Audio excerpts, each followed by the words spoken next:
শীতের টাইমে যে কোনো খাবার খেতে কিন্তু বেশ ভালো লাগে, আর যদি সেটা ঘরে তৈরি করা হয় তাহলে তো কোনো কথাই নয়। তো চলো বন্ধুরা, আজকে তোমাদের একটা রান্নার ভিডিও শেয়ার করছি। তো আমি কী রান্না করছি সেটা ভিডিওর মাধ্যমে জানাবো।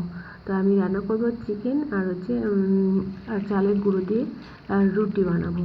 তো এদিকে চিকেনটাকে আমি টক দই দিয়ে ম্যারিনেট করে রেখেছিলাম কিছুক্ষণের জন্য, আর কড়াইয়ে একটু আলুও ভেজে নিলাম, কারণ যে কোনো মাংসে আলু না হলে কিন্তু ভালো লাগে না খেতে।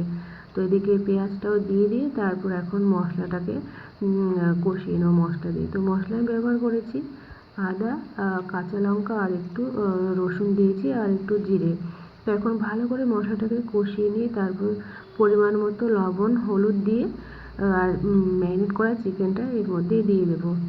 তো এদিকে ভালো করে এখন নাড়াচাড়া করে তারপরে কিন্তু চিকেনটা হয়ে যাবে। আর চিকেন রান্না করতে তো বেশি টাইম লাগে না, খুব সহজেই হয়ে যায়। তো দেখো এদিকে আমার চিকেনটা রেডি হয়ে গেছে। এখন রুটি করব। তো রুটি করার জন্য আমি মিক্সিতে গুঁড়ো করে নিয়েছি চাল, মানে আতপ চালটাকে গুঁড়ো করে নিয়ে তার মধ্যে দেখো হালকা একটু গরম জলের সাথে মিশিয়ে এখন রুটিটা আমি করে নেব। তো এটা কিন্তু শীতকালে খেতে বেশ ভালো লাগে, তোমরা ট্রাই করতে পারো। আমার তো বেশ ভালো লাগে। আর যদি হয় সেটা মাংস, যে কোনো মাংস দিয়ে এই রুটিটা খাওয়া যায়। তো চলো আজকে ভিডিওটা এই পর্যন্তই, কেমন লাগলো জানাবে। সবাই ভালো থেকো, সুস্থ থেকো, দেখা হবে আবার নতুন ভিডিওর সাথে।